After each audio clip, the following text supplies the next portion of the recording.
Okay, no? So, good evening sa tanan. And before I start, let me extend my congratulations sa 5 ka-graduate karon sa Bible Institute. And sa pa na ako gabi, you are so blessed nga ang inyong pastor naghatag yun og dako nga effort bisan sa pag-acknowledge sa inyong 3 years or more kung dugay ka diri nga nagskwela sa imuhang study sa Bible Institute. And don't feel inferior of your God-given opportunity because as what we have said, gabi we have a one audience that we ought to please only, no? So let us always remind ourselves nga bisan unsa pa nakagamay or unsa kadako sa ministry, isa lang gid ang imong ginapabilib ang Ginoo nga nagtawag sa imo. Okay, whatsoever you do it heartily as to the Lord and not unto men, knowing that of the Lord you shall reap the reward of your inheritance. Always bear in mind, you are performing not for men, but for the Lord, and not only that He sees your performance, your actions, but He is also particular with your heart. Okay, no? So, tindog tanan palihog. Salamat Lighthouse Baptist Church. Salamat Pastor Louie and family, staff, members, graduates sa inyong opportunity nga siguro I hope dili mo masawa sa akong dagway kapila na ko katindog ani nga pulpit since 2012 hantod karon. Top 3 mo sa sigig invite sa ako actually, you know. Number 1 si Brother Jemuel Harder sa Iloilo taga mag-adto ko dito. But anyway, Ecclesiastes chapter 10 verse number 1, we will be reading one verse only for the sake of our time, but dagano na to ni karon ning whole chapter as we go on with our lesson, no? Naalang diri tanan ang atong points and we will digest this chapter, makatabang ni sa ato to remind ourselves that despite of the fact that we have the complete Word of God and we have the presence and the wisdom of the Holy Spirit, if we allow a dead fly in our life, it will ruin our savor. Ecclesiastes chapter 10 verse 1, dunganan ni sa pagbasa. Kung naana mo, say amen. Ecclesiastes chapter 1, start. Dead flies cause the ointment of the apothecary to send forth a stinking savor. So doth a little folly him that is in reputation for wisdom and honor. Let's pray. Father, Lord, most gracious, we praise and thank you for this wonderful evening. Thank you, Lord, for finally these 5 of your children, O Lord, has finished their preparation for your ministry. As we know, Lord, no one any of us, Lord, are always Bible students. Wala sa mo, Lord, nga nakatapos nagbasa, humana na mo, memorize na mo, how much more nga na-apply na mo ang imong pulong. We have a lifetime to apply what we have learned, and we have a lifetime to learn what we ought to learn. Help us, O Lord, to be humble enough to accept your word tonight, as this is needful for us, Lord, to continue, be useful in the ministry, be a blessing to others. Most of all, Lord, to be glorifying in your sight. We commit to you everything. In Jesus' name we pray. Amen. Pungko mo palihog. Okay, ang inyong theme, nindot kayo, lifting up the light of life. Pero matingala mo, nganong dili man na mao ang mabasa nato dere sa Ecclesiastes chapter 10. Actually, just like that quotation or that word light, kani pong atong nabasa karon is just one of the metaphors. Mikag metaphors gani ginagamit sa Ginoo or sa English nga mga butang to explain a certain principle. No, halimbawa, we are the light of the world. Suga bagyud ta? Di man tanan sa ato na isuga sa nawong. No, pero gitawag ta nga suga, di ba?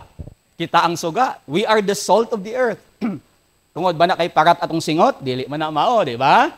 Pero naatay mga inana because God is using those things for us to understand kung unsa ang make, unsa ang essence, unsa ang substance, unsa ang reality sa isa ka tinuod nga believer. And here, si Solomon, he used the word ointment or perfume. Ingon gani sa 2 Corinthians chapter 2 verse 15, we are the sweet-smelling savor of Christ. Kung ikaw luwas, unto life, or kung ikaw dili luwas, unto death. So either baho ka sa atubangan sa Ginoo, or humot ka sa atubangan sa Ginoo. But most of all, let's not forget that we are also commanded to influence, to be a blessing, to shine, or to give radiance sa sini nga kalibutan, just like what your theme says, no? Lifting up the light of life. Kaning apothecary nga ginamin dere, no? Palihog ko brother sa atong next nga katong ato ang slide. Naadaray picture or sample sa ilahang ancient nga perfume sang una. Mo nang ginatawag nila nga ointment. Og duha na ka klase ang ointment, it is for medicinal purpose or it is for aesthetic or pangpagwapo, pampahumot. But here, ang atong nabasa clearly, Solomon is speaking or talking about perfume. Og tungod kay wala pa may mga chemicals kay sa una, wala pa may mga preservatives, ang ilang perfume sa una is dili para sa ato karon nga made of alcohol. It is made up of some ingredients. Next, Brad, naapa ko gipakita dira. The apothecary in Ecclesiastes chapter 10 verse 1 refers to an ancient ointment or perfume maker, a role common in ancient Israel and the broader Near East for creating perfumes and medicines and for the temple worship. As we know, kung kapamilyar mo sa tabernacle, I'm sure nakatalakay mo ana sa inyong Old Testament sa Leviticus, no? Nag-assign gid ang Ginoo og somebody nga maging expert sa mga maghimo og mga oil, incense, og naa siya mga ingredients just like what is shown in the next slide. Naa diha, no? Next, Brad. Okay, liquid myrrh, sweet cinnamon, fragrant cane or calamus, cassia and olive oil. Ingon na sa Exodus chapter 30 verse 22 to 25. Mao na siya ang ilahang main ingredient sa mga pahumot nila sa una, whether it is used sa temple, depende sa ilang ratio of mixture. Kung gusto nila ointment type, daghanon nila ang solid. Kung gusto nila liquid type, daghanon nila ang oil. Ana lang na sila, no? Pero what we're talking about is because Solomon mentioned here nga pwede maruwen, pwede maguba ni siya because after many months of making, no? Next, Brad. Pwede di ay nga kung dili nila na maampingan after consuming as they were, a time-consuming process as they were to make and as valuable, mahal ni siya kaayo, as it were, if after their preparations, wala nila gitabunan ang ilang mixture, pwede nga ang mga langaw magdapo dito sa ointment, unya mga matay sila dito, kay siyempre, siguro may something dito nga dili uyon ilahang lawas, og mamatay sila dito, og maruwen, og madunot ang ilang lawas dito, mag-cause na og fermentation. Because if you know science, ang fermentation is bacteria, right? No? Ang suka is ay isa ka bacteria nga pwede mag-ferment niya na. Ang wine na ay bacteria nga ginagamit. That is why ang Bible nagtudlo og wine nga dili makahubog, mao na ang gipainom ni Jesus. Why? Because he is anti-fermentation. No, di ba? Unleavened bread. Kaya ang leaven is a fermented or a bacteria that will cause the lump to rise. Pero bacteria ang ginagamit niya, yeast, di ba? Ginagamit po na sa beer, ang yeast, okay? O ang wine nila is unfermented. Kaya kung magdugay ng wine, mag-aslom na ay fermentation, na ay bacteria. O dili na makapasar dito sa temple. As what we have studied sa hermeneutics, right? Okay, so balik ta. Mao po nang mahitabo diri, it will cause fermentation and magbaho ang ointment. Okay, no? Og tungod nga na mga igsoon, nakaingon si Solomon diri nga kung ang patay nga langaw dili makuha dito sa ointment, it will cause a stinking savor, just like a little folly. To him that is in reputation. Gamay lang nga kabuang sa iya nga dungganon nga tawo, maalamon nga tawo, pero kung mag-tolerate ka, ginagmay nga kabuang sa imong life, it may ruin your testimony. Na siya ang pasabot diha. So very di lang din siya very meticulous ang process. But it is also very costly. You remember yung woman nga nagpour og ointment og perfume sa kay Jesus worth 400 denarii?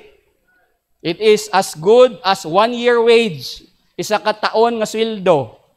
Di og imong computon karon, it is 3 million pesos. Dili to barato. Mismo si Judas nasayangan.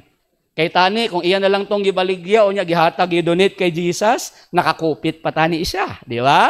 Pero wala siya nakatupit, wala palad control sa una. Okay? We are to be sweet-smelling savor in the nostrils of God. Not a stinking savor. And now Solomon in Ecclesiastes chapter 10, verse number 1 to 20, naghatag sa atog na pulo, pero I will just mention some. Okay? So, some lang. Kay kabalota, this is graduation. Dili ni sa hermeneutics class. Okay? So, just like salt and light, or atong kaning ointment dere, ang salt and light, ang salt, pwede mawala iyang kaparat. Ang suga nila, pwede tabunan. Ang ointment ni mga kinabuhi, pwede magbaho.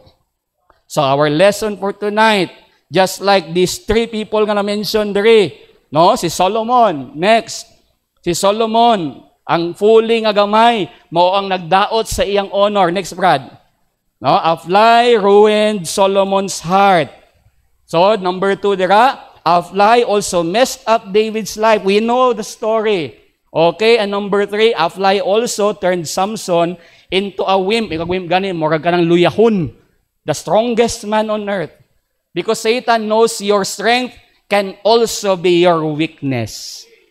Usahay, ginapokus nato ang atong attention sa atong weaknesses. Satan can also ruin your strength. The strongest man on earth killed 10,000 of Philistines, but di niya kaya hunggan iyang kaugalingon, naging mahuluyahon siya tungod sa lady. Nawala iyang kusog. So muna siya, ang atong lesson karon is about dead flies in the ointment. Just like a salty less salt, and wala nakasiga nga kalayo, our life as an ointment can also have dead flies. Kung dili nato na tanggalon, it will ruin your reputation. And Ecclesiastes chapter 10 verse 1 to 20 has a lot of things to say about that. Number 1, ang una gidira nga giingon sa Bible naa mismo sa, lang ha, Ecclesiastes chapter 10 verse number 2 and 3. Ingon dira, a wise man's heart is at his right hand, but a fool's heart at his left. Verse 3, yea also, when he that is a fool walketh by the way, his wisdom faileth him, and he saith to everyone that he is a fool. So ingon dere, ang tagipusoon sa isa ka wais or isa ka maalam nga tao naa sa iyang tuo nga bahin, ang mango-mango naa sa wala. Does it really makasupport ba ang anatomy ana? Dili na makasupport ang science. Pero wala na siya nag-talk about reality nga kung mango ka ang imong heart naa sa right. Nagani isa ka preacher, di ba? Nga namatay siya tungod nagliso iyang heart. Katong na sa Heroes of Faith no? Si Praying Hyde si John Hyde. No? Nga nagliso ang iyang heart tubra sa iyang ka-prayerful. Sa ato pa mango dahil siya kay nagliso sa right. Oh, in fact, we all do know nga ang atong heart is naa sa left. Kinsa dari ang imong heart naa sa right. Pero ingon sa Ecclesiastes, ang tagipusoon sa isa ka maalamo naa sa iyang tuo. So mango tatanan. He's not talking about the reality or asa gyud ang situation. Usually, when the Bible speaks about right hand, it speaks about strength. Diba? Kaya dira, he sit at the right hand of the throne of God. He's not talking about si Jesus, right hand lang ka ng badi-badi. May nga kaganig, Jesus is sitting or standing at the right hand of the throne of God. Jesus is the strength. Dili na siya nga bata-bata lang siya, right hand lang siya sa Ginoo. Dili siya inana. So he speaks about ang iyahang superiority, ang iyahang, kumbaga, ang iyahang, kung asa ang imong kusog, asa ang imong specialty. Specialty sa isa ka maalamon nga tawo, ang iyang heart, meaning mamanso niya, kontrolado niya. Kung tuohon ka, tingnan mo kaon sa wala, maglisod ka og hungit. Di nimo makontrol kayo imong kamot. Why? Because ang imuhang strength naa sa right hand nimo. Di ba? So it means kontrolado niya ang iyang heart. Di ba? Pero kung isa ka mango nga tawo, dili niya kontrolado iyang heart. We know that our heart is deceitful above all things and is desperately wicked. We know that we ought to keep our heart with all diligence, For out of it are what? The issues of life. So it makes sense when Solomon said, nga ang isa ka mango nga tao, he cannot control his heart. And ang isa ka wise nga tao, he can control, he is in charge of his heart. Dili bot pasabot nga dili ka musalig sa Ginoo. Ang ibig sabihin niyan is you are complying kung unsa ang giingon sa Ginoo about sa atong heart. You are not following your heart. You are not kung sa kawan pa wala nimo siya ginasunod, wala nimo siya ginapaminawan sa imong decision making. Okay, so number 1 is lack of prudence. Kung kulang ka sa kaalam, wala siya number 1, okay? Lack of prudence.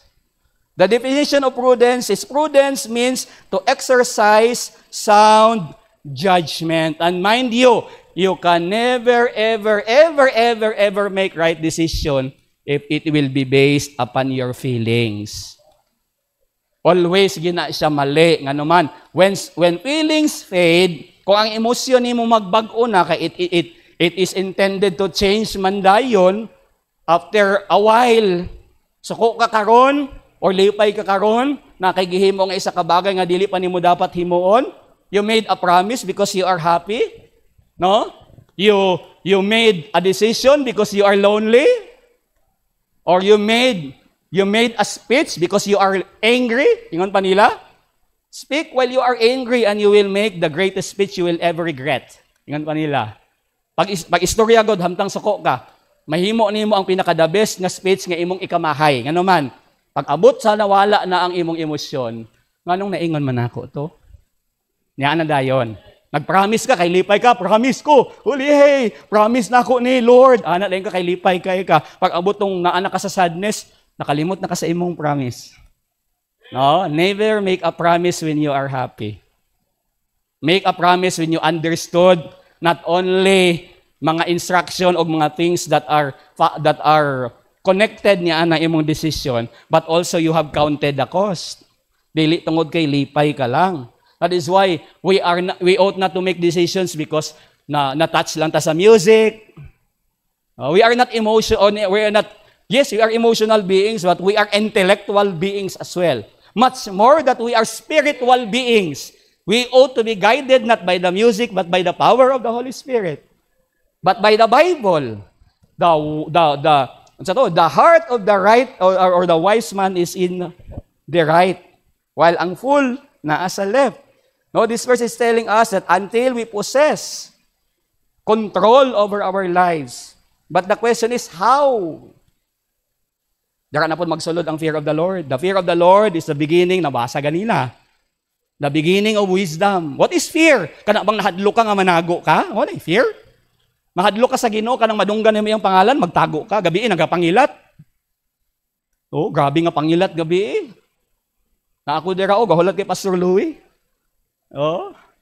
Grabe ang hangin, grabe ang ulan, grabe ang kidlat. Kung nga fear na, it means reverent awe.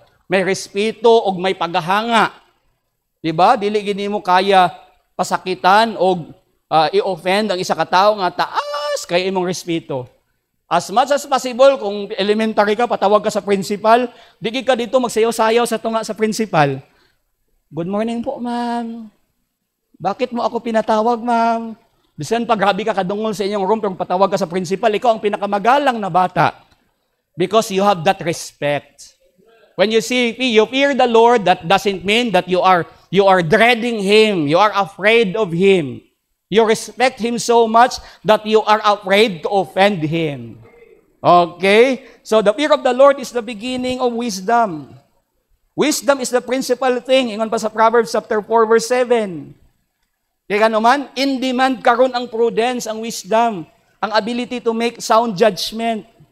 The turning point of your life is when you stop seeking the God that we want and start seeking the God who He is. Sibot pasabot niya na.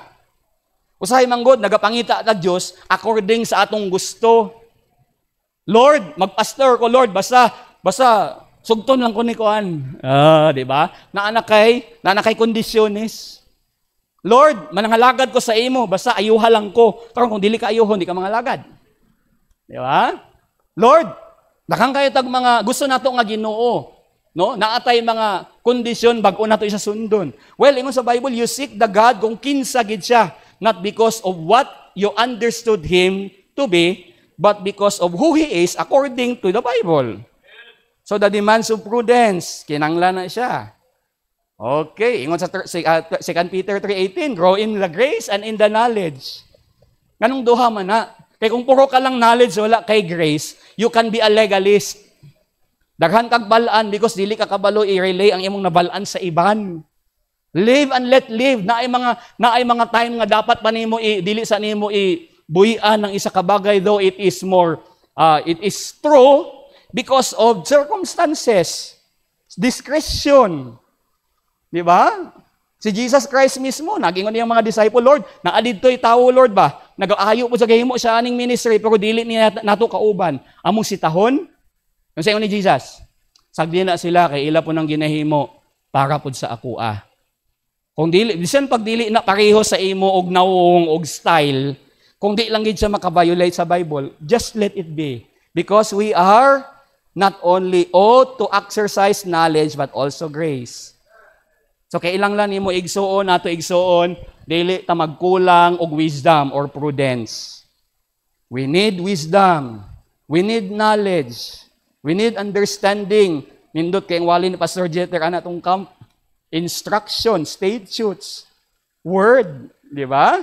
Number 2. Verse number 4. If the spirit of the ruler rise up against thee, leave not thy place, for yielding pacifieth great offenses. Nasa giingon. Nga kung ang may kag spirit gani ang meaning ang iyang mood ba or ang iyang nasuko sa imo ang ruler or ang imong leader sa atong context sa church, halimbawa imong pastor. Nangasaba siya sa imo. Naakay sala nga nahimo. Naakay disobedience, nakaka-violate ka sa rules. Nakakay nalimtan, nakakay kapabayaan. Then the spirit of the leader rose up against you. Ingon sa Bible, ayaw dayog hawa. Hindi ko mangluod ko. Ako na lang pero di makita. Anak na yun ka. Leave not thy place. Nga naman, for yielding pacifieth great offenses. Because if you know how to admit and to yield sa leadership, pwede na niya hakalmahon bisan unsa pa nakadako sa imong sala. Because we also are commanded to forgive, just like we are also forgiven. Di lang sa mga members na, kundi pastors as well. Di ba? Sometimes mag-problem taan ng ginatawag nga persistence. Why? Kay may mga bagay usay nga grabe namang gid imong effort siguro pero naalangid kay nalimtan. No? Imo mang yung gihimo imong pinakamaayo pero unsaon ta man kay your best isn't good enough. And sometimes iligid malikayan nga pagsabihan ka or kasab-an ta. Or kung ma-offend ta, mo din no?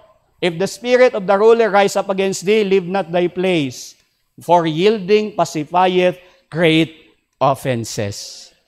It may be your mother, your father, your ministry leader, your boss, your ate, your kuya, your pastor, your teacher. Oo. Ayaw dayon igsuon og surrender or padala ka sa imong buot nga nang luod na dayon ta is because only of some things nga naka-offend or na-hurt ta. Oh, the Bible speaks about persistence or ginatawag nato na nga perseverance. This verse tells us that if the spirit of the ruler will rise up against you, leave not your post. Ayaw biyae imong trabaho. Ayaw dayon og lakaw, ayaw walk out, ayaw dayon pasag bahala mo dia, puslan man lang inanay, di na lang ko. Ana layon ta no. Isa na ka dead fly sa imong life. Kay once makita ni Satan nga inaana ka kaluod-ludanon, inaana ka kapayason, permi ka lang niya biklon bisan sa mga gagmay nga butang. Matingala ka na lang, abiskan pag dili ikaw ang ginaingnan sa wali, tanan na lang. Tungod lang kay pagwali ni Pastor Louie, baka tama timing lang ako maingon sa panulay, mo tanaw dayon sa diri o. Naka-brown, maingon dayon sa ako ang panulay, kay kanong pag-ingon ni Pastor panulay sa ako aman sa gatanaw permi. Daghan na lang kayo tag mahunahunaan nga mga bingkil. O bi mo balhin daw ko sunod Domingo dito sa Pikas bi. Oy, diri na pud sa nitanaw. As if nga ikaw lang gyud ang ginatanaw diri sa church. Pero mao na usay ang feeling kung naa kay spirit of offense. Kung naa kay spirit of offense, bisan unsa kanindot sa laygay, sa tambag sa imo, bisan unsa ka maayo sa intention sa preaching, you will always find an offense. But even though nga naagid kay sala or permigid ka siguro ginasita tungod sa mga bagay guro nga dili uyon ang imong leader, leave not your place. Okay, that is one of the lies that you ought to remove from your life. Dili ka magamit sa Ginoo kung ludanon ka. Dili ka gamiton sa Ginoo kung dali ka lang kaayo ma-offend o dali ka lang kaayo mag-undang or mawad-an og gana tungod lang sa mga bagay nga wala nimo nagustuhan. Galatians chapter 6 verse 9, ngayon, let us not be weary in well-doing. Ayaw kakapoy sa paghimo og tama. Kaya nga naman sa tama nga panahon mo ano lagi gid ka? Mo ani gid ka, mo harvest ka. Di ba? Dili man guguna ning kalibutan na basig dito sa pikas kinabuhi, but Ginoo nagpromise gid man ang Ginoo, even just a cup of water that you gave in His name, He will never forget your reward. But because sometimes, abi nato, dili siya big deal. Actually, it is normal to be offended sometimes. Masakitan man yun ta. When I was just still a Bible student sa institute, para yung mabalaan, no, ginabanggit gani ang akong pangalan sa pulpit, giniingnan pa ko sa una.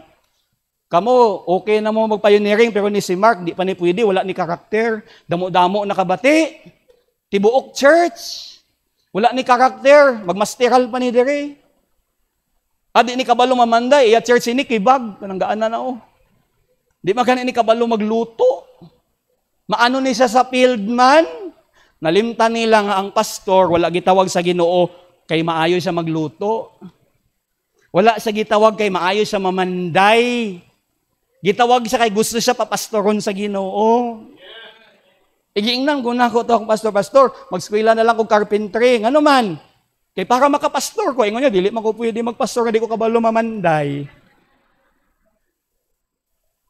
But by God's grace, no, kung gi-allow na ako to halimbawa, nga maulang to ang mag-cause, nga dili lang ko mag-follow sa leading sa Ginoo, basig adik-adik, gihapon ko hantud karon basig patay na gani ko. Pero salamat ko kay mas tinuod ang ginaingon sa Bible kaysa sa ginaingon usahay sa kalibutan. Keep going. Ano man, why we ought to keep going? Why we be persistent? Why we ought to persevere? Because gani, the in due season, ingon sa Galatians chapter 6 verse 9, we shall reap if we faint not. Og naay gihatag nga example si Solomon about persistence, ang amigas, Proverbs chapter 6 verse 6, di ba? Adto mo didto sa amigas kamo nga mga sluggard. Ni kag sluggard gani, actually dili na siya lazy. Slug is a slow-moving animal. Kanang luya ba? Siguro. Kanang walay gana. Slug, S-L-U-G, is suso. Di na tamad ang suso, hinay lang yun. Ang amigas, anawa, kapila na siya nagpaso-paso, gikan sa iyang buho, padulong sa bugas. Pero ang suso, wala pa nakatunga sa agi. Dili tungod kay tamad siya, kundi luya siya. Lain para sa amigas, it can carry 100 times its weight. O na siya ang ant. Ingon dira tanawa, go unto the ant, thou sluggard, consider her ways and be wise, which having no guide, wala man gani may nagatudloan sa iya, walay nagalid sa iya, wala sila'y ruler, but provided her meat in the summer and gathereth her food in the harvest. So, you ought to be persistent. Dili lang sa mga bagay nga na-offend ka, kundi sa mga bagay nga nalisdan na ka. Studying the Bible is not easy. Not unless you believe in your vocabulary, rather you believe in the mystery of God's Word. No. Bisan isa na lang ka verse na imong balik-balikon og basa, after 10 years of reading, naagya po kayo makuha nga bag-o sa imo, pero dili bag-o sa Ginoo. Bag-o sa imo, karon lang nimo napansin nga mga bagay. Just like kani nga mga bagay. How many of you have read Ecclesiastes chapter 10 verse 1? Di ba? Pero inana day na. It's because of persistence. It's because God, He designed His Word to be that way para dili nimo siya undangan og basa. Imagine na daw kung sa isa ka basa, ma-memorize na nimo ang Bible og nasabtan na nimo. Magbasa pa ba ka ulit? Di na ka mo basa. O halimbawa, itong mga gabasa pa mong pakitbook sa una, basa mo og Helen Maris. Wala daw sila kabalo. Mga Barbara Cartland. Sa mga mahilig magpakitbook sa una. Diba? Kung nabasa na nimo na, dili nimo na basa-basahon balik. Puol na. Lain sa Bible. Nga bisan pag i-require ka na one entire Old and New Testament a year, pero usahay after 10 years, 20 years in the ministry, dito pa nimo makita, maulan din yung buot pasabot ani. It's because God wants us to persist, to be consistent despite of difficulties. That's persistence. Or persevere. Ang, di ba? Kamo, di ba? Ang iban sa inyo, 8 years, 5 years, 3 years. Naiiban sa ila, isa lang nila kabasa, magets nila. Ikaw, 15 na kabasa, wag gihapon. Lutang gihapon. So, kinanglan pa nimo basahon utro, be persistent. Ay importante, nausap nimo tarong, kay kung kunuhay, na-digest na nimo, impatso ka. Di ba? Kung di man ta pareho kaalam, dili ta pareho og kaning status. But pareha tag Bible ginabasa, and God wants us to be persistent. Because lack of persistence is one of the flies that we ought to overcome. Number 3, Ecclesiastes chapter 10, verse number 10 and 11. Dili pa. Sorry, dili pa. Ecclesiastes chapter 10, verse 7. Verse 7. I have seen servants upon horses, and princes walking as servants upon the earth. Ari pag yun. Kasi pasabot niya na. Kita ko og mga leaders, mga nobles nagabaklay. O kita ko mga slaves nga nagasakay og gabayo. Sa ilang kapanahon dili na pwede. If you are a slave, you ought to walk. Ang mga nobles lang ang magsakay sa mga kabayo sa una. Mao bitaw no biskan si Solomon gibawalan sa Ginoo nga magpalit og daghan nga kabayo. Kaya ang kabayo, it speaks about honor and prestige sa panahon nila. Isa na sa violation ni Solomon, nagpalit siya ng kabayo sa Egypt pag yun.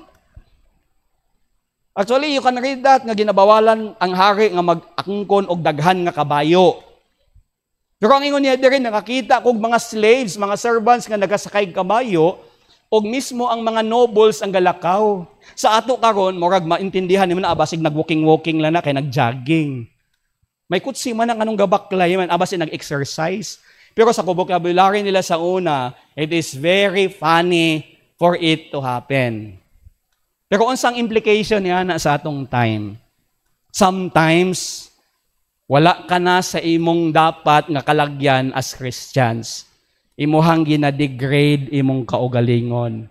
The Bible says that we are a royal priesthood, a peculiar people. We are the servants, not only servants, but sons of God. We are ambassadors for Christ. And yet sometimes, we chose to degrade ourselves. Ginapachip nato atong kaugalingon. Ginapakabarato nimo ang imong kadungganan o ang imong panawagan sa Ginoo.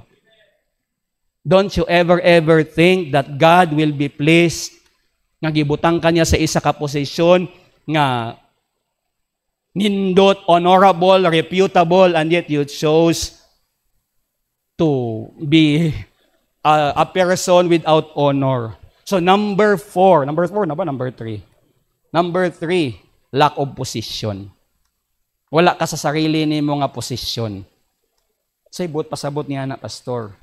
Remember, ingon sa Ephesians chapter 2, verse 4 to 7, God who is rich in mercy for His great love wherewith He loved us, even when we were dead in sins, Ephesians chapter 2, verse 4 to 7, hath quickened us together with Christ. By grace are ye saved through faith. and hath raised us up together and made us sit together in heavenly places. Gipataas niya ang imong dignidad.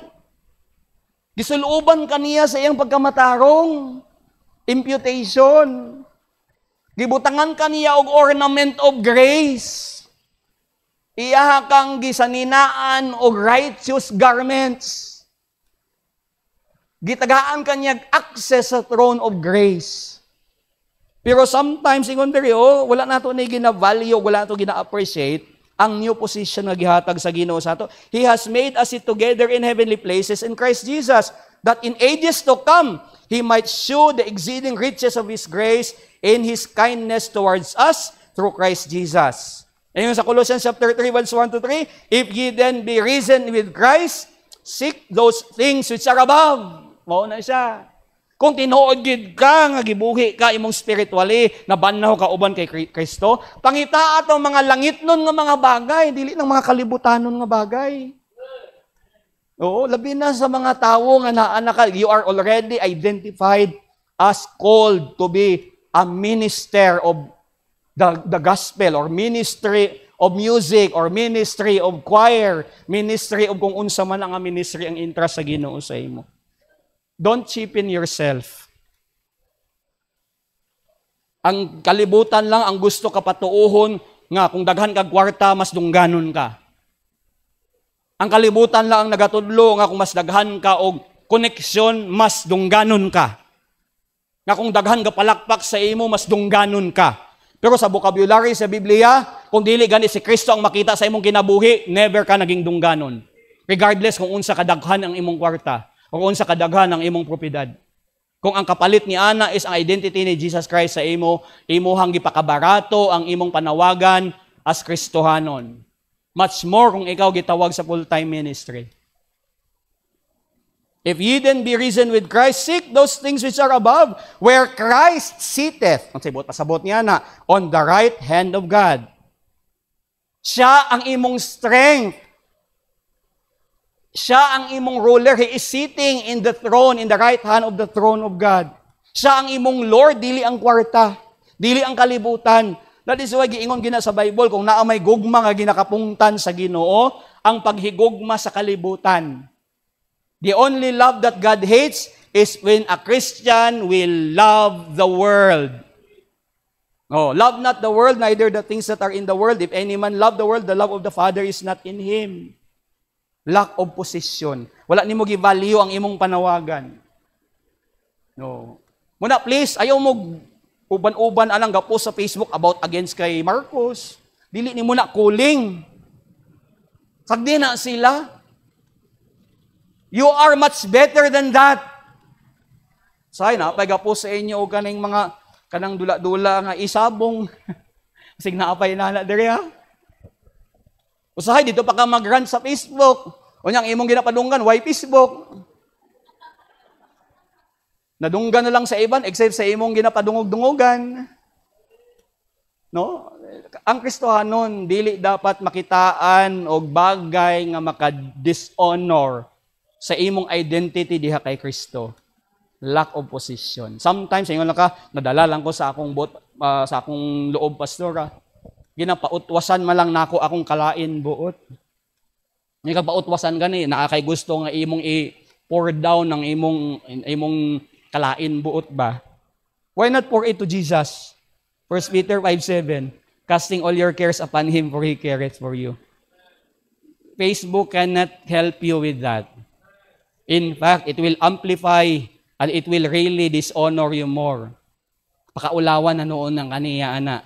Hoy, unsa man ning gipost ani niya bag-o lang siya nagsuot og tuga sa Bible school sa iyahang Facebook nagpost daw sa taas ang iban diha walay bayad utang ano sa Facebook man ato ilang balay di ba paulawan man imong kaugalingon may isa na lang yod ka si Mana mag name drop na gyud ko wala pa nimo gi-name drop siya ang imong honor gi-drop na nimo nga daan careful. Those are dead flies in the ointment. You are supposed to be aromatic. You are supposed to have sweet-smelling savor and not to be stinking.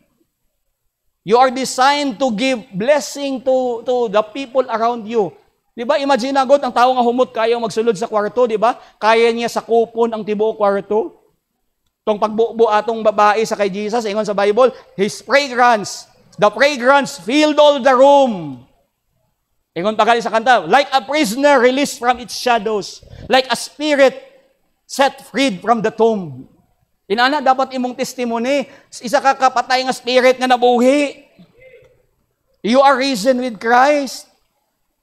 Don't disregard this lie of lack of position. Value your calling. Value your identity in Christ. Kasi bagasto, kung pangit ka, I'm sorry ha, kung halimbawa di ka ganahan sa imong pangalan, o halimbawa pangitan ka ba, Tiborcio Aliputput, mo na imong pangalan, diba di naman gini mo naman bag, okay, makagasto ka man. Ang imo pa nang himong Dave Everard, nga Tiborcio Aliputput, man yun na.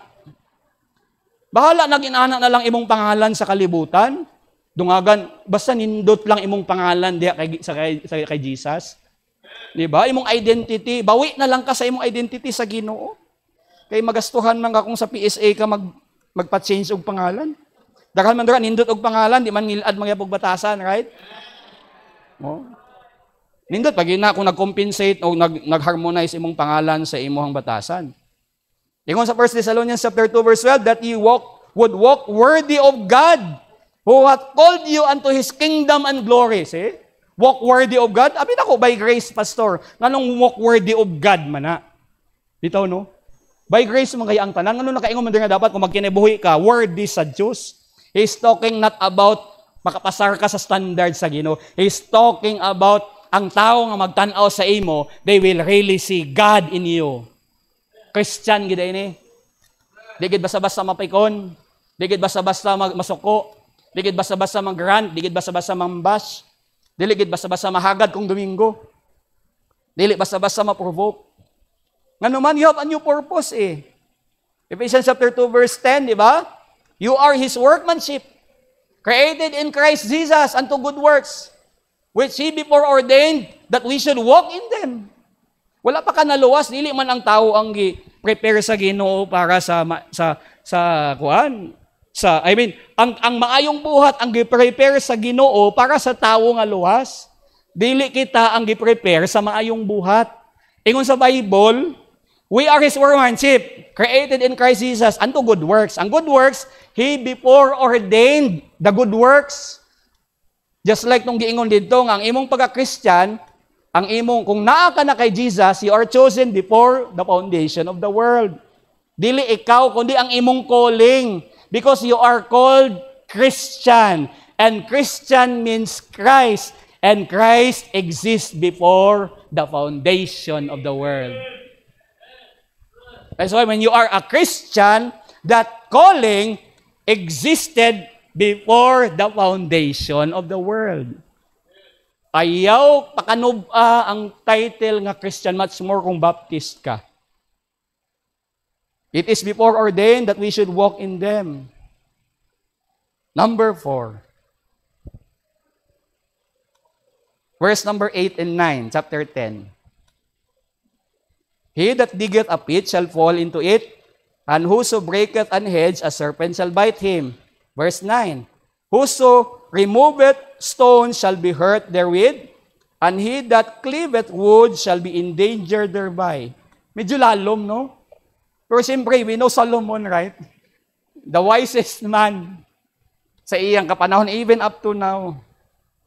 He's talking about doing something without minding the consequences.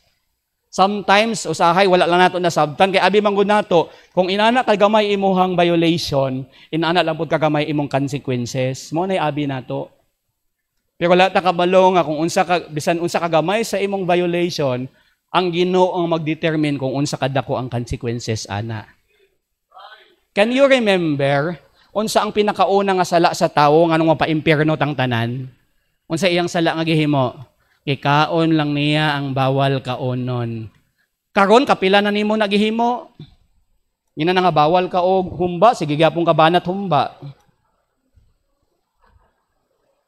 Sa una, mo lang to kaisa lang, tree of knowledge. Ingon sa Ginoo, if you eat The day when you eat, you will die. Ingon ni Satanas, you shall not surely die. So, mo pa na, kung niagi pa man kong bulan, nakahumba, pwede niya. Di ba? Wala palabot ra ang mga bagay nga dili dapat iingon, giingonin mo. Mga bagay nga dili dapat tan-awon, ginatan-aw. Mga bagay nga dili dapat himuon, ginahimo. Isa pa. Mga tao nga di dapat adtuan o ginaobnan, ginaobnan. Di ba?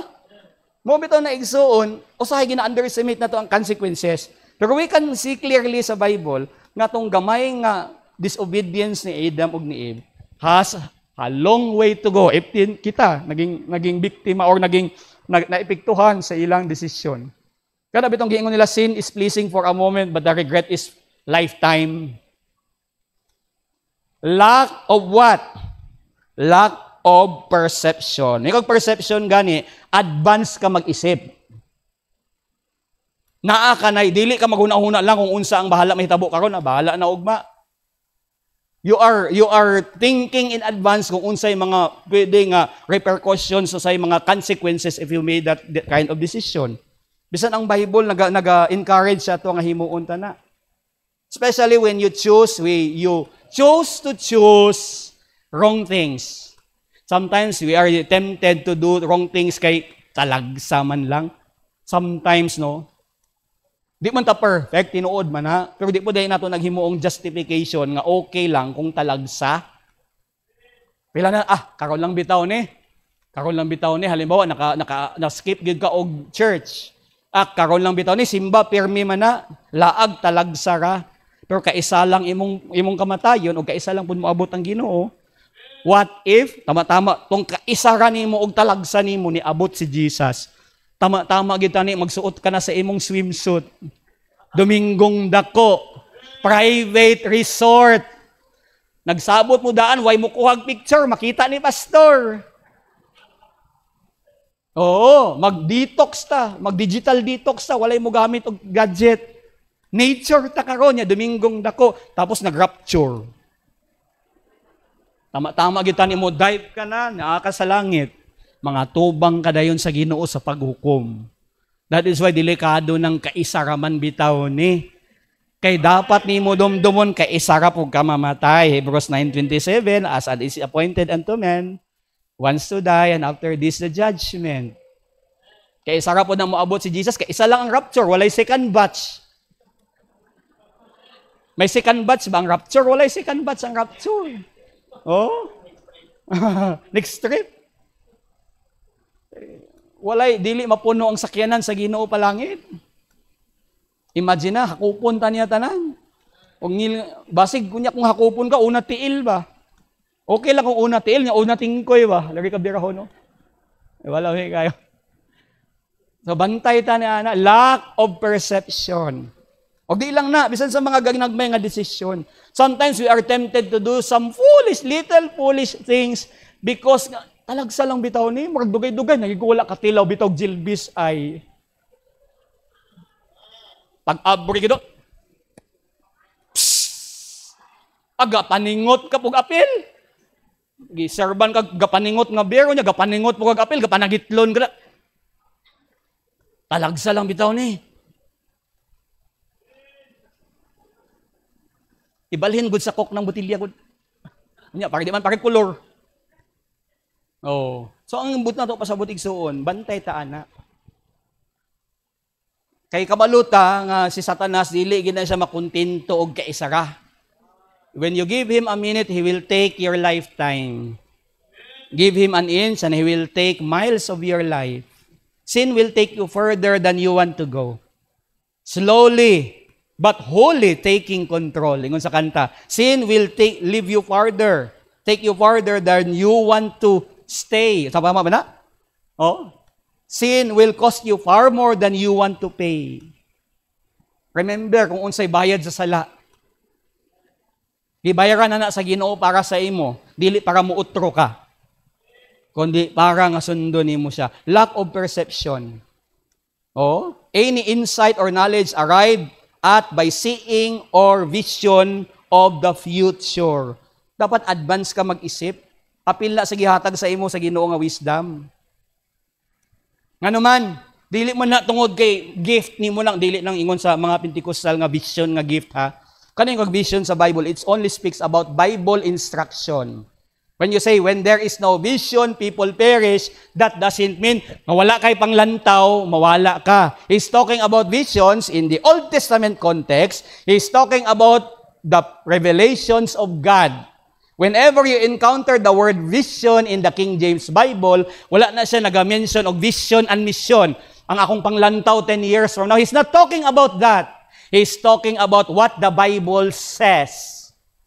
Diba? And Daniel received visions from the Lord. Dayon girelay niya sa tao ang vision nga gihatag sa iya sa Ginoo. When there is no vision, people perish. It simply means without Bible instruction, you will get lost regardless kung unsa ka naka-bright sa Bible. Only the Bible can give you the right perception in life. Ang Proverbs puno og right perception na. Diba? Wine is a mocker and strong drink is raging. He that is deceiver therein is not wise. Bisan pag makainom ka, ayaw ka maka-in-English, dili gihapon ka wise, ingon sa Bible. So magod pastor, kung di ko makainom, di gid manggawas akong in-English ba? Bitaw ada no? Ang pronunciation, tama, kung nakainom, pero kung wala gani, before we start, pero kung may gani, before we start, bisan pag mauna gigsuon, di gihapon ka wise, kaya sa Bible, siya nga nainto sa bino, mango, lack of perception. Ecclesiastes chapter 10, verse 8 and 9. Napa mo? Napa. Number kung saan na ta? 5. Okay, number 5. Verse number 10 and 11. Tama ba? Okay, 10 and 11. If the iron be blunt, and he do not whet the hedge, then must he put to more strength, but wisdom is profitable to direct. Surely, the serpent will bite without enchantment, and a babbler is no better. Kabalo mo, ang Ecclesiastes was written by a preacher. So, he addressed this sa iyahang mga students, hindi siyang anak lang, sa iyahang mga tinudluan ni Solomon. He's talking about preaching here. Ingon niya, kakung ang atsa dili hait, unya wa nimo baida, kapoy kayo nimo nag-ilampos-lampos nimo na sa kahoy, pila na kalampos, di gihapon nimo na maputol. Kinanglan pa nimo og dugang effort. Maputol man nimo ng kahoy, dili tungod kay naputol siya sa kahait, kundi tungod sa bunog. Imagine na daw, kung hait ang imuhang kutsilyo, pag slice nimo niya sa filet mignon nga steak, wow. Filet mignon nga steak. Nagaduga rin na, isa lang ka slice, makasungit ka. Pero halimbawa, ang imuhang kutsilyo, magulang lang sa kanang kutsilyo sa nail cutter, inana lang ka hahait. Sige ni mo lang slice, mabunog na lang, mahimo na lang ng corned beef ang imong steak. Di gini mo na mapuslan, di gini mo na ma-enjoy. He's talking about right or lack of preparation. That is why you need to study the Bible before preaching. Your stock of knowledge will help, but it is not the main ingredient of preaching. You ought to devote yourself to the Word of God. Regardless kung unsay nadunggan nimo sa iban nga nabasa ilang giwali about that. Because God can speak directly to you using the same verse nga unique sa ilahang gigamit. And most of all, God commanded us to study.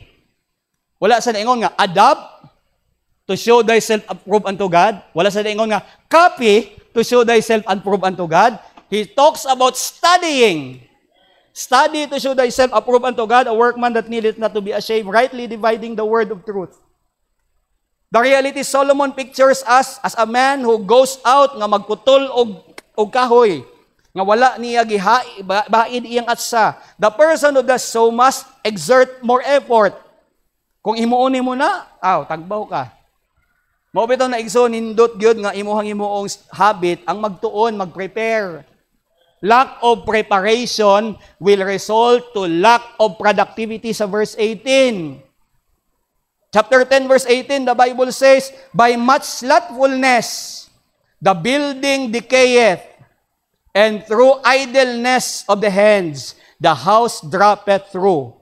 Kani katamaron gining ginamention dere, or kaluyahon gyapon, iya. Oo. Lack of preparation will result into what? Dito decay. Kung dili ka masipag, kung dili nimo sipagan, you ought to be like a workman. Ingon sa Bible, a workman that needeth not to be ashamed, rightly dividing the word of truth. May kag workman gani, dili na siya tao nga nagatulog-tulog lang. He's talking about a diligent man, a farmer or a carpenter, nga trabaho nga tao. Kabalo ba mo nga we are all expected not only to serve, but we are all expected to stay busy. Lana sa Bible eh. Ingon ni Jesus Christ mismo, John chapter 4 verse 34, I must work the works of Him that sent me while it is day. The night cometh when no one can work. Siya mismo nagpakita, diligence. Nagpakita siya nga dili siya tamad. Ngano man, kay kanang katamaron kung maanad ka ni ana igsuon, it will stink your life. It will bahuon niya imong kinabuhi. Imagine na guna, if you will just prepare thoroughly and earlier, kung unsa kaya ka-tremendous siyempre lipay ang Ginoo sa imo. Approved unto God, tungod kay naging diligent ka sa imong study. So kung magtindog ka sa pulpit to preach, He will bless you the message. He will use you. Dili magprotikol diri og mga facts nga wala man gani nimo natun-an maayo. Remember, this is God's word. Don't treat this lightly. Regardless kung unsa ka maayo sa English. Your vocabulary will help, but not much as the power of the Holy Spirit nga naa sa imo. And your obedience that God requires us to be diligent in our studies. Lack of preparation and productivity. We are all expected to stay busy. We are all expected to serve. Kabalutan ni ana. Ingon ganina, we are His workmanship, created in Christ Jesus unto good works. Igsoon, ayaw itolerate ang katamaron. Namanggit tayo mga katamaron usahay. Oh, di ba? Naagid tayo maabot ginausay nga, ginatamad ka magampo, ginatamad ka magbasa, ginatamad ka maglakaw, ginatamad ka magsimba. Di ba, murag kapoy man? Sige-sige na lang, permi naman na. Pero igsoon, that is one of the flies that you ought to be aware of. Every church service, every preaching, every Bible reading, every prayer is a preparation. Preparation na. And only if God sees na naa ka sa right heart, with the right nga resources, with the right readiness, that He can use you tremendously sa iyang plano. Di man siguro gid pareha sa iban kadagko. Anyway, being tremendous that does not speak about quantity. It speaks about quality sa atubangan sa Ginoo. Jesus Christ, nagsugod siya sa gamay, 12, Judas pagit isa, nag-hundreds, nag-5,000 pa gani, di ba? Pero tong namatay siya, pila bilin. So, that does mean ba nga palpak ang ministry ni Jesus? Kaya nag-5,000 na siya, nahimo pagid siyang 100 plus pag-abot sa tong nagsaka siya. Pila na lang sila sa upper room na bilin? That does mean ba nga mas maayo si Peter kay nakabaptize siya 5,000, ay 2,000 o 5,000? 8,000 ganito all in all? No.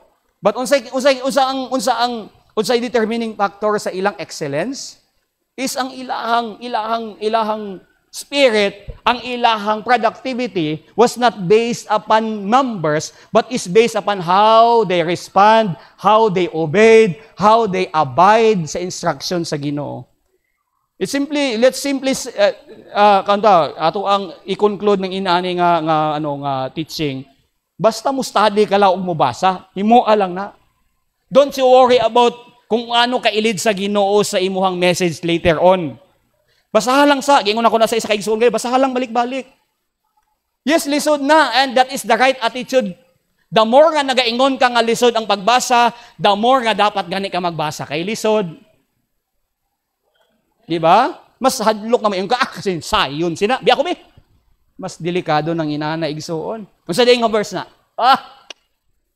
walay ampo-ampo, walay basa-basa, walay salig-salig sa Ginoo. Ingon ng Ginoo, ma-explain man nimo tama ng words.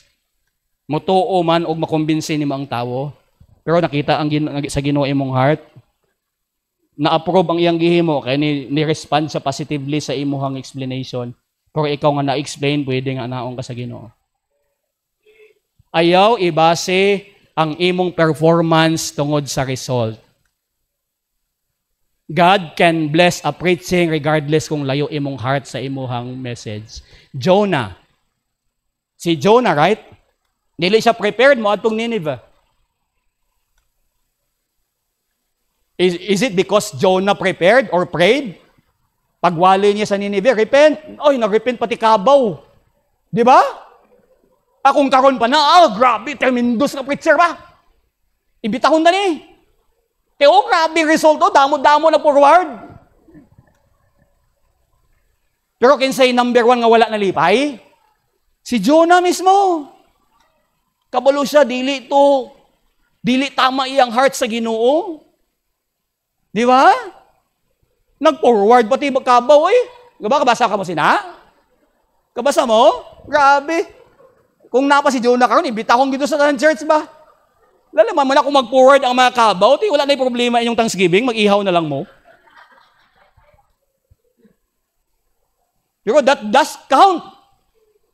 Giingnan sa Ginoo, ikaw Jonah, mas naluoy ka pa sa bulak. Mas naluoy ka pa sa gourd.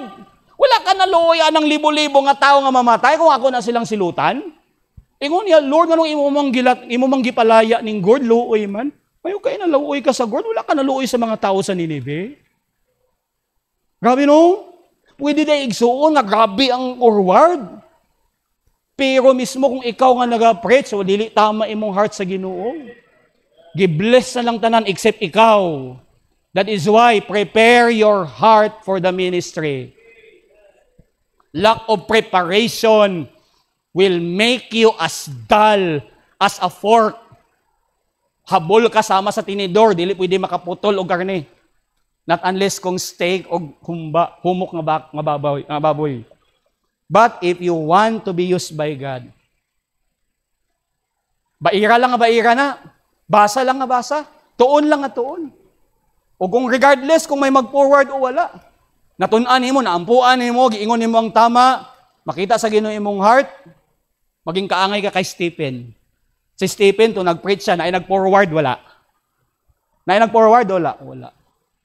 Na ay nag-forward, oy, bato, dagang kayo. Gibato man siya. Pero unsa ingon niya, nakita na ako ang Ginoo. Walay nag-forward. Pero nakita niya ang Ginoo. Nagatindog. Nagatindog ka pungko. I see the Son of God. Ingon niya. Gi-honor sa Ginoo. Isa lang sa abong few nga before his death, nakita niya ang Ginoo. Kumbaga, wala pa ang judgment seat of Christ, wala ana ng Ginoo siya nga daano. Walay nag-forward, walay nag-amen. Puro tanan yaguta, puro tanan antay, puro tanan mga resistance. Ayaw dira i-count ang imong success. Kaya ang determining factor niyan is how well you prepare your heart and yourself in the front of God. Lastly na ba ni? Ecclesiastes chapter 10 verse 19. Lapit na ta. Verse 19. A feast is made for laughter, and wine maketh merry, but money answereth all things. Sala, paano man na? Kanya ang punson or kinaon, gidesign na para sa pagkatawa or kinalipay, ang bino para sa pagkatawa, o ang kwarta ang tubag ni ana tanan. Unsay makuha nimo ani?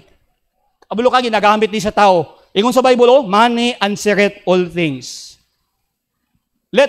I want you to understand Ecclesiastes nagapresent siya og mga worldviews dira. That is why matingala ka nganong giingon dira, mas nindot nga maglipay-lipay ka lang, unya palanggaon lang nimo imong asawa, unya mauna na sa ang kinabuhi. Mo ba nang kinabuhi ingon sa Bible? Dili ba ya? Although part na pero dili na mao. Kasi po si Solomon, he is presenting worldview sa kalibutanon nga tawo. Kanang ginatawag nila nga under the sun perspective. Kanang temporal, ilalom lang sa adlaw, dili maabot og langit nga mga prinsipyo. Og isa na ni sa iyang gitudlo, ang kwarta, ang tubag sa tanan nga butang, motuo mo ana dili. Pero mao na di ba ang prinsipyo sa kalibutan? Pera-pera lang yan. Money talks. Kaya naalagay daw sa Bible. Well, napito sa Bible, pero not in a good way. This is one of the flies that you ought to remove from your life. This speaks about lack of prominence or priorities. Ang priority niya, malipay lang siya o magkaroon lang siya daghan nga kwarta. Muna sa iyang ginaingon, dira. Di ba nag-ingon sa iyang imbukada, dead flies? Tapos gimension niya ang mga bagay. Because that is one of the dead flies that you ought to remove. Dili na siya isa ka bagay nga dapat nimo himuon, kundi mga bagay nga dapat nimo kuhaon sa imong life. Ecclesiastes chapter 10 speaks about things nga dapat nimo kuhaon sa imong life. And that includes making money as the answer for all the things of your life. Because we all do know that money is not the answer. Jesus is the answer. He is the answer. He may use money, but he may not use money also. Pwede niya nagamiton, but hantod lang na dira. Dili ang kwarta ang tubag sa tanan.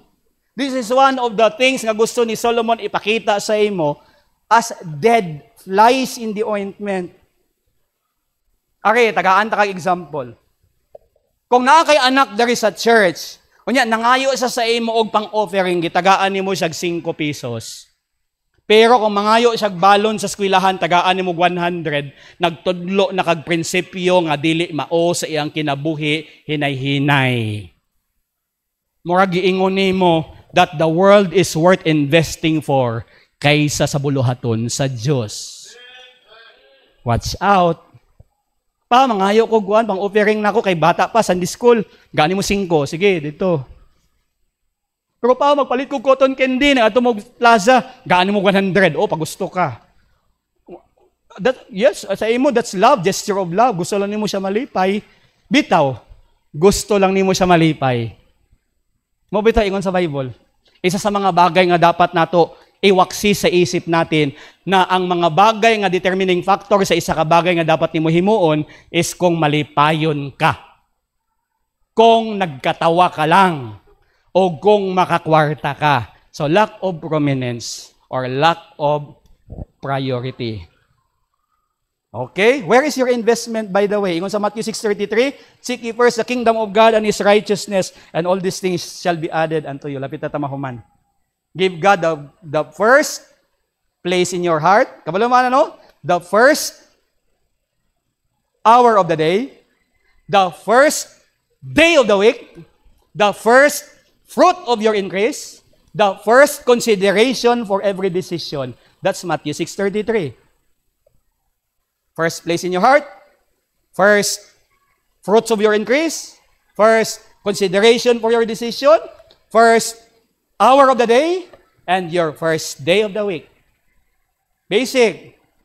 That's priority. And lastly, lack of precaution. And we will end. Verse number 20, Ecclesiastes chapter 10. Curse not the king, no, not in thy thought, and curse not the rich in thy bedchamber. For a bird of the air shall carry the voice, and that which hath wings shall tell the matter. He's talking about careless words. Ayaw gid siya, og liba ka, biskan nga katulog ka lang. Kay posible, biskan naalay isa kapispis nga makadungog ana, dalho niya ng balita dito sa hari, matingala ka na lang nakabalo, ang hari sa imong gipangyaw-yaw nga natulog ramang ka sa imong kwarto. He's talking about be careful with your mouth. Because our mouth, even though this is very small organ in our body, it can ruin your testimony. Ingon pa ni James.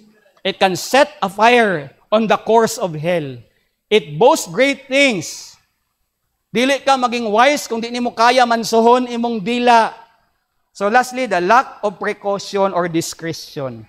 What discretion is? Discretion is speaking the right thing in the right moment, in the right place, with the right motive, for the right person. Dapat tama na tanan. Gingon na ako na sa ila, halimbawa, kanina sa graduate, si Brother Bariga. Sa kadaghan ninyo karon diri, nakita na ako na siya'y muta, nga dako siyang mata. Nya, imbis nga ako lang siyang hutikan, Brad, kuha anang muta sa imong mata. Akong gimamay, tama man, halimbawa, naging siya'y muta. Brad, naakay muta sa imong mata, pakikuha. Is it right nga naa siya'y muta? Yes. Tama ba ang pagkaingon? Mali. Pwede man ako sa ingnan, you don't need to know that. Naaman siya. Naaman sa akong tungod. Kung ako lang dayong hutikon. Tama? That is discretion. Dili porke nga tama imong ginaingon, you ought to have the freedom to speak anytime, anywhere, to anyone. That is discretion. Even the Lord Jesus Christ, sometimes He chose to be silent when He ought to be silent. And He speaks when He wants to speak. Why? Because that is one of the virtues of Christianity, discretion. Pero kung imong pagustuhan imong dila, tama man ang gingon ba? Mali day ko? Tama, bitaw. Pero tama atanan.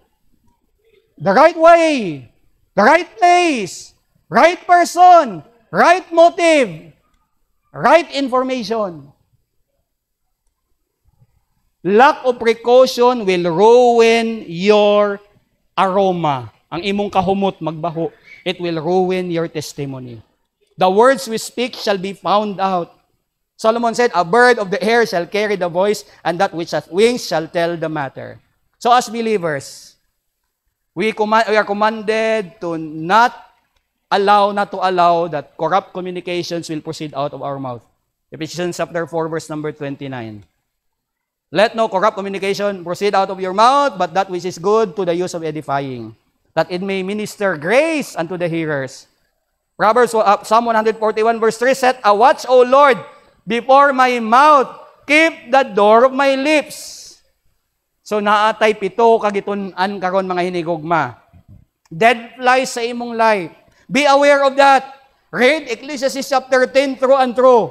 Napulo na pero pito la atong gigamit dire. Lack of prudence or wisdom, lack of persistence or perseverance, lack of position. Know your position sa Ginoo. You are a son, you are a servant, you are ambassador.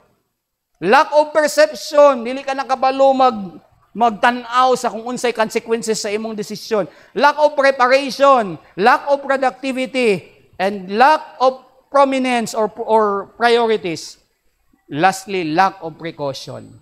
This is a call to check our ointment. Last slide. Gusto lang ni Solomon tanawa ang mga gagmay nga details sa imong life. It may be small, but it can possibly ruin ang imong 3, 4, 5, 8 ka tuig nga eskwela sa Bible school sa isa lang kapabayaan. If you see some dead flies in your life, remove it at once. Commit it to the Lord, and He will help you. He will sanctify you. Pahumuton ka niya. He will purify us, and most of all, He will use us. Heads bowed, eyes closed. Let's pray, Lord. We praise and thank you for this wonderful message. Though medyo mahaba, but still we praise and thank you, Lord, for Solomon using him, Lord, and his wisdom to remind us, O Lord,